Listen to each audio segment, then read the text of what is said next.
We knew it was only a matter of time before the left would try to pull a fast one on Donald Trump before the election, right? And probably time and again. And mercy, they just did, didn't they? Well, it's October, right, Chris? So you'll recall back in July, the Supreme Court ruled that President Trump had immunity from prosecution for official acts committed as president. But that didn't sit well with Justice Department Special Counsel Jack Smith, who in a new court filing rehashed his failed case by claiming Trump's actions after the 2020 election were not official acts, but those of a private citizen. In the redacted 165-page brief released by D.C. federal judge Tanya Chutkan, Smith alleges President Trump intentionally lied to the public, state election officials, and then Vice President Mike Pence, and resorted to crimes in a bid to overturn the 2020 election in order to stay in office. The filing alleges Trump planned to declare victory from the start, while privately describing some of the claims of election fraud as crazy.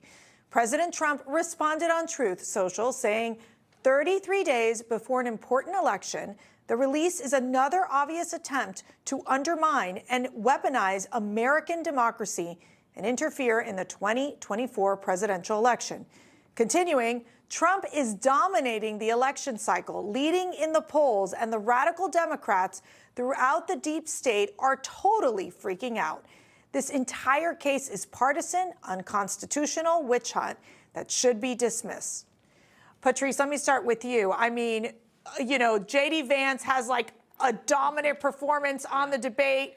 What is it, 1 or 2 days later, we come up with the Jack Smith October surprise. I mean, there's so many things that are unusual about this. Not just the unusual timing right after the vice presidential debate, but, you know, 33 days before the presidential election. I think the process, from what I understand, was unusual. Usually the defense would put forward their motion, and instead you have the prosecutor putting forward their motion, and then the judge saying, oh, well, this is unusual, but we'll go with it. And so it's hard for anyone to look at all these facts, look at the context, and see anything other than something that's politically motivated by a Justice Department that's trying to clean up its mess and trying to get something before the American people to sway the election.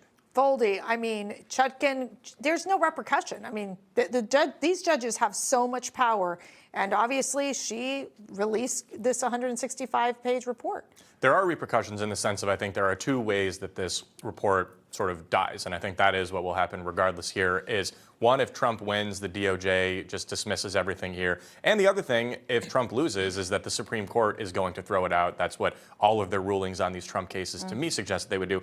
And I think it's important to remember with Jack Smith, I've talked in the past about how maybe he is potentially looking at running for statewide office in Virginia. It's also possible he would look at running for Congress in the Don Byrer district if he ever retires, if Jerry Connolly ever retires. Remember, this is a guy whose wife makes liberal documentaries about Michelle Obama that I don't think that anyone watches. And I think that's why this is really his swan song, last ditch effort to get all of this out there for himself more than for anyone else. I think Michelle Obama probably watches She for sure watched it. Jack Smith's brief even has some legal experts on liberal media outlets scratching their heads.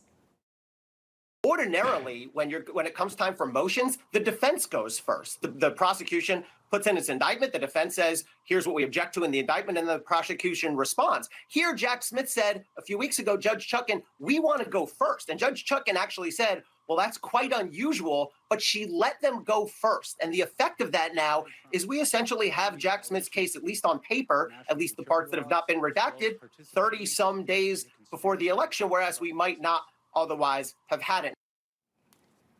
And for those who may doubt that this move was politically motivated, take a look at the reaction from MSNBC. Republicans who need to be reminded once more why they should not be voting for Donald Trump. Do you think it would be effective for Vice President Harris to talk about this in whatever way legally she is allowed to on the campaign trail? Yes, absolutely. I mean, Jason, it's politically motivated, right? Absolutely not. Justice doesn't take into account politics. If I remember correctly, James Comey of the FBI released the memo on Hillary's emails a week before the election.